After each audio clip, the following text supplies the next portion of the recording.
A very good morning to all of you students. I hope you all are in good health and taking great care of yourself. Welcome back to our English grammar class.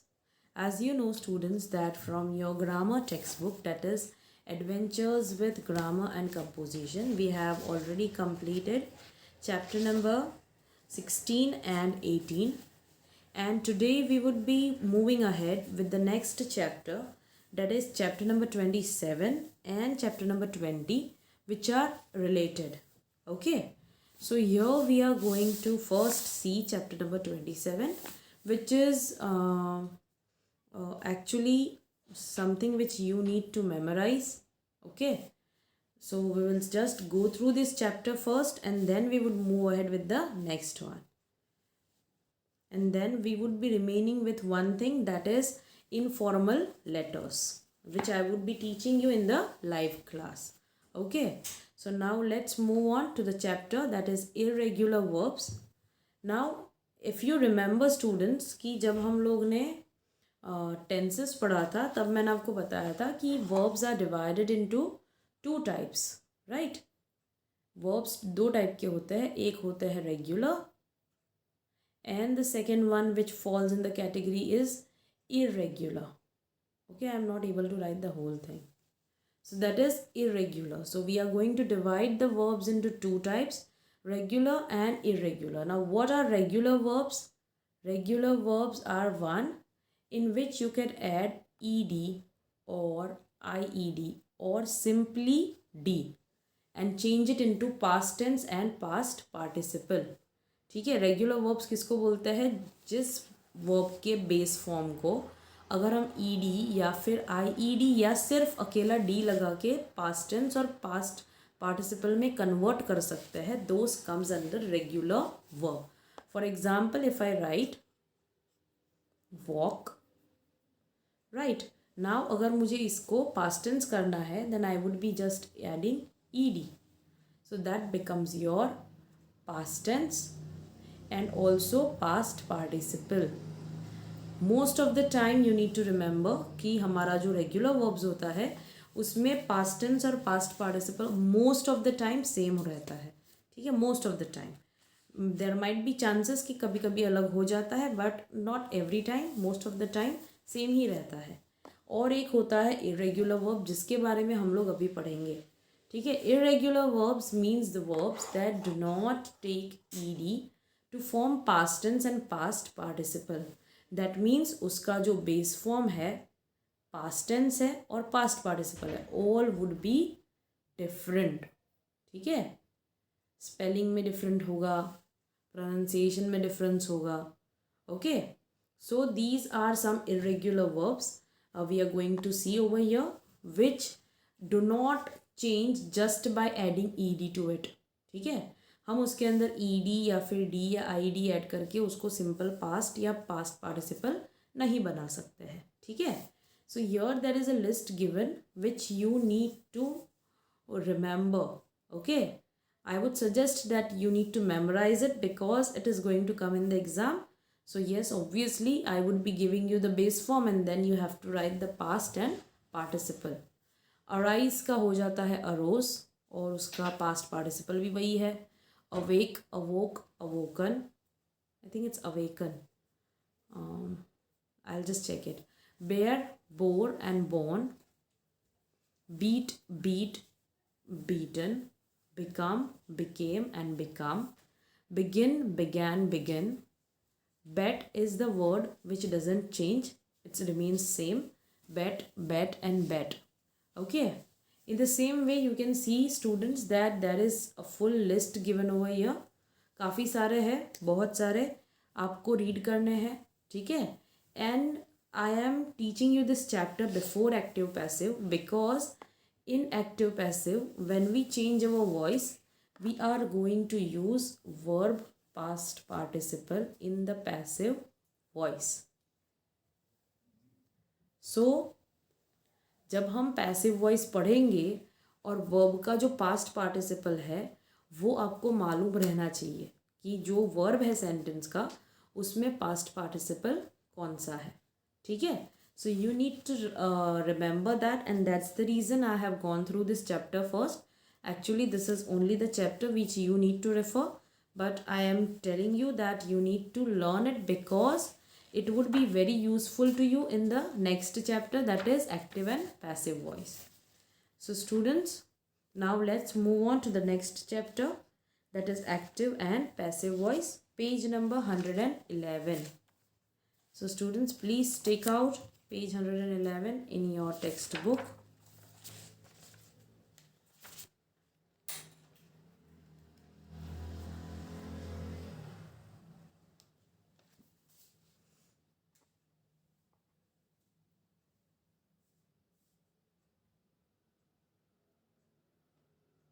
Okay, so let's see active and passive voice.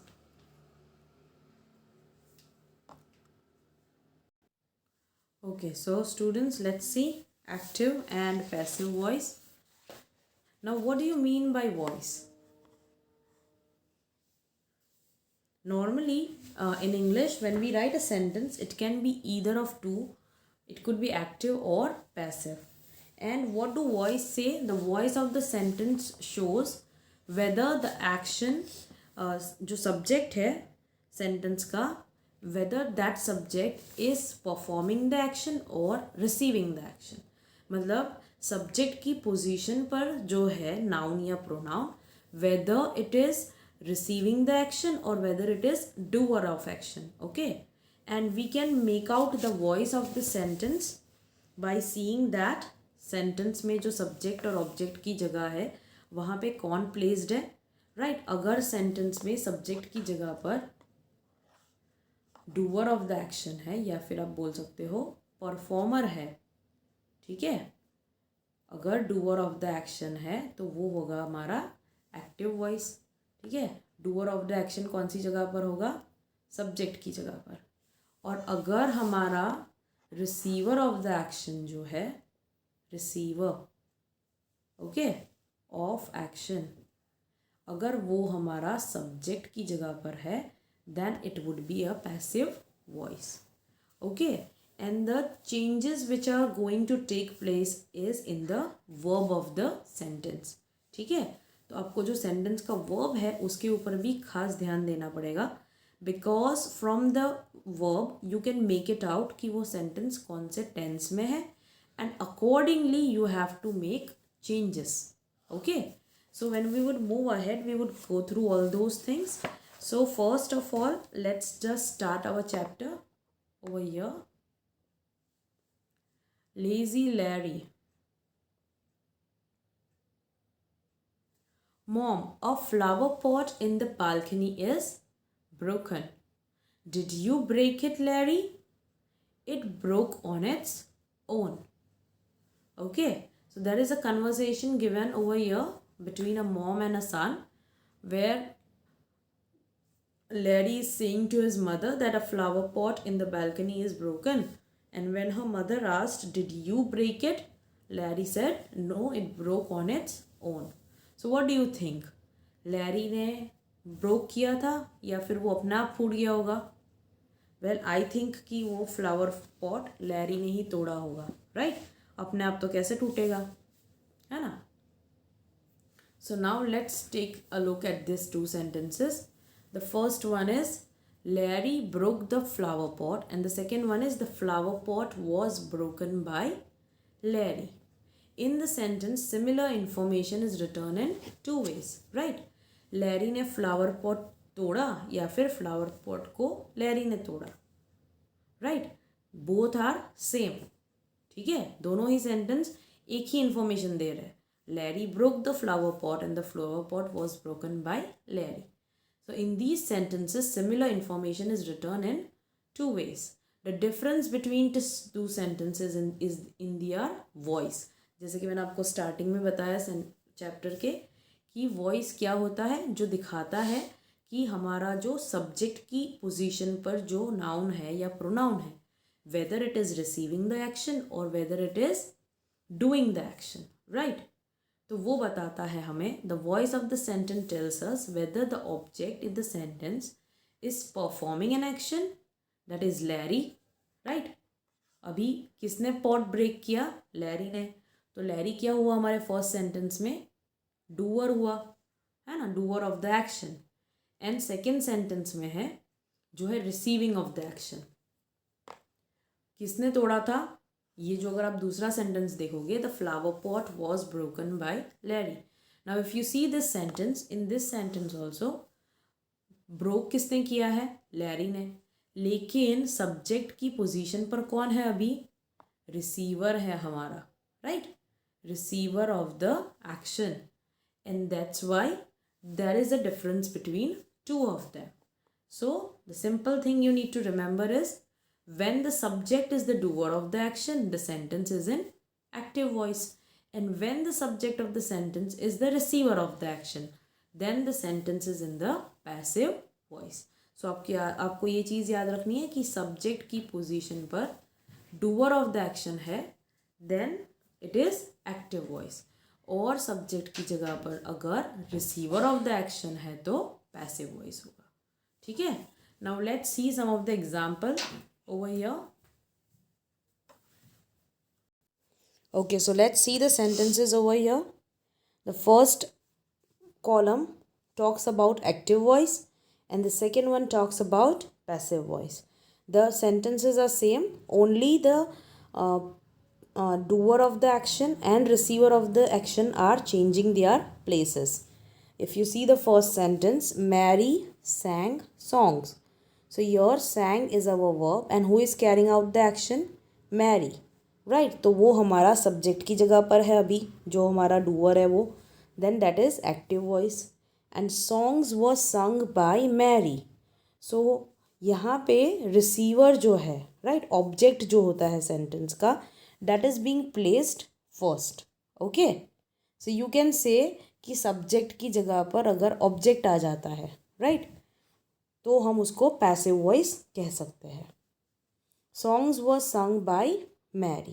So here we are going to place the receiver, that is the object in the sentence. Actual sentence में object क्या, songs क्या है? Object है ना. तो जब हम उसको passive में turn करते हैं तो we bring that object first and we place the subject last. ठीक है, मतलब जो receiver है वो आगे आ जाएगा और जो doer है वो पीछे चला जाएगा.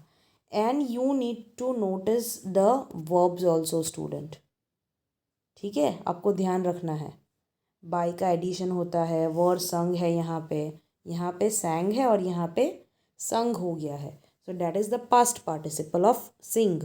ठीक है, sing, sang and sung. People in Tamil Nadu speak Tamil. So people in Tamil Nadu, that is your subject. What do they do? They speak, मतलब रिसीवर है, और क्या बोलते हैं? तमिल. सो यहाँ पे तमिल हमने पहले ले लिया है ना. और जो हमारा रिसीवर जो हमारा डूअर है एक्शन का, स्पीक करने का जो एक्शन कर रहा है, that is changed. So Tamil is spoken by people in Tamil Nadu आप लिख सकते हो, या फिर Tamil is spoken in Tamil Nadu. You can write that also. Okay, क्योंकि यहाँ पे जो हमारा दूसरा सेंटेंस है, अभी तमिल कौन बोलेगा? एनिमल्स तो बोलने नहीं वाले हैं, है ना, ह्यूमन बींग्स ही बोलेंगे, पीपल ही बोलेंगे. तो यहाँ पे ऑब्जेक्ट जो रिसीवर है, सब्जेक्ट जो है सेंटेंस का, that means the doer, right. कौन बोल रहा है? पीपल बोल रहे हैं. सो वो जो डूअर ऑफ द एक्शन है वो लिखने की ज़रूरत नहीं है. इसीलिए ये वाले सेंटेंस में is spoken by people in Tamil Nadu नहीं लिखा है. ठीक है, यहाँ पे स्पीक जो है वो है हमारा प्रेजेंट टेंस और स्पोकन जो है वो है हमारा past participle. Rupa cleans the rooms. The rooms are cleaned by Rupa. So Rupa is the doer of the action, and in the passive we have written the receiver of the action first. The rooms are cleaned by Rupa. Your clean is the base form and cleaned जो है वो past participle है. ठीक है. John broke the window pane.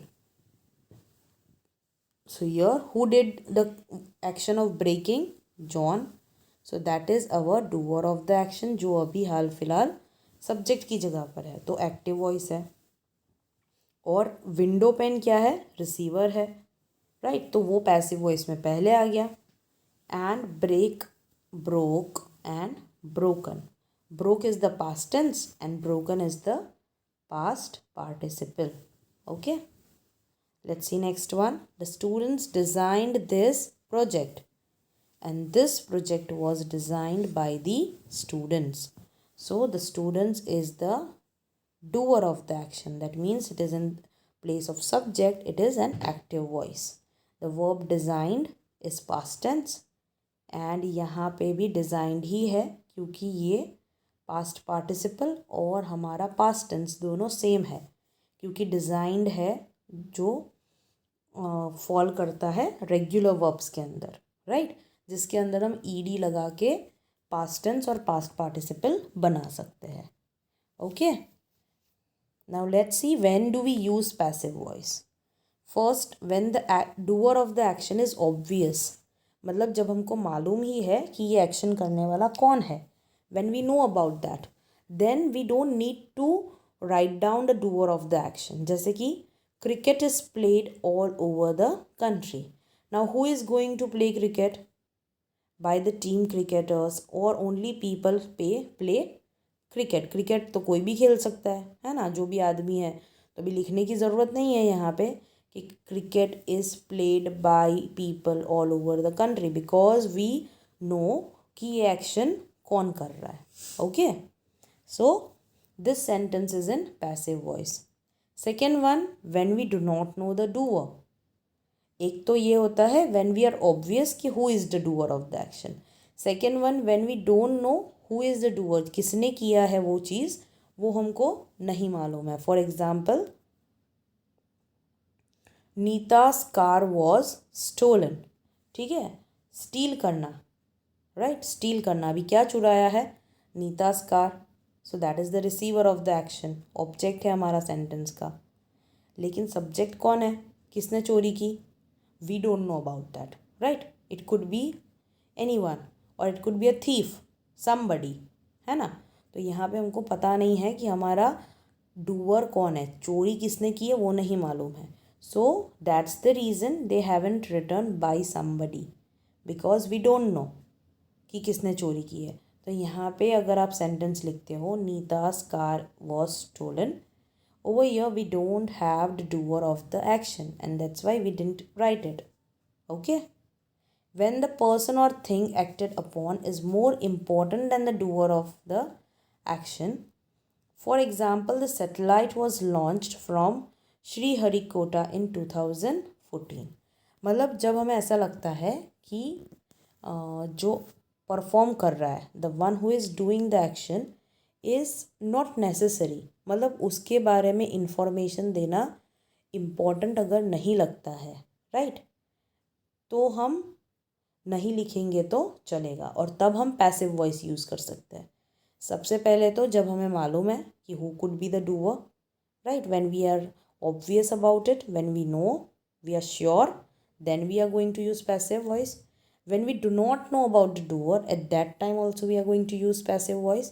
The third thing is when the person or thing acted upon is more important than the doer of the action. मतलब receiver जहाँ पे ज़्यादा इम्पॉर्टेंट है, ठीक है, जिस सेंटेंस में रिसीवर को इम्पोर्टेंस ज़्यादा देनी है और डूअर के बारे में नहीं लिखेंगे तो चलेगा, there also we use passive voice. And when we want to be vague about who is responsible, like Larry in the comic strip on the previous page. By using passive voice, he is able to hide the fact that he is responsible for what happened. So vague means unclear. We don't know who is responsible, right? हमको definitely मालूम नहीं है. We are not 100% sure, or we are not having clear information about who did the action, right. It might be possible, जैसे कि हमने आगे जो पढ़ा लैरी वाले में कि it's a comic strip, and उसमें हमने देखा कि he is able to hide the fact that he is responsible for what happen by saying कि पॉट अपने आप ब्रेक हो गया, है ना। तो ये बात उसने छुपाने के लिए कि वो खुद रिस्पॉन्सिबल है, ये बात छुपाने के लिए उसने ऐसा लिख दिया है। Okay, over here if you see this sentence, a flower pot is broken, sorry, in the balcony is broken, right? So flower pot break हो गया है, right? किसने ब्रेक किया, that is not written over here, क्योंकि उसको बताना नहीं था कि उसने किया है ना। फिर बाद में जब मम्मी पूछती है तो वो बोल देता है कि it broke on its own. But yes, यहाँ पे ये जो सेंटेंस है, a flower pot in the balcony is broken, here we do not have our doer of the action. Okay, so you need to remember that. Okay, so students, I hope that you understood when are we going to use passive voice and what is active and passive voice. And as I told you that chapter number 27 जो है irregular verbs के related, you have to learn those verbs. And it's not that कि उतने ही verbs है, बहुत सारे verbs है और आपको धीरे धीरे आप लोग सीखोगे, लेकिन start learning those verbs, okay. And if you have any doubt please let me know.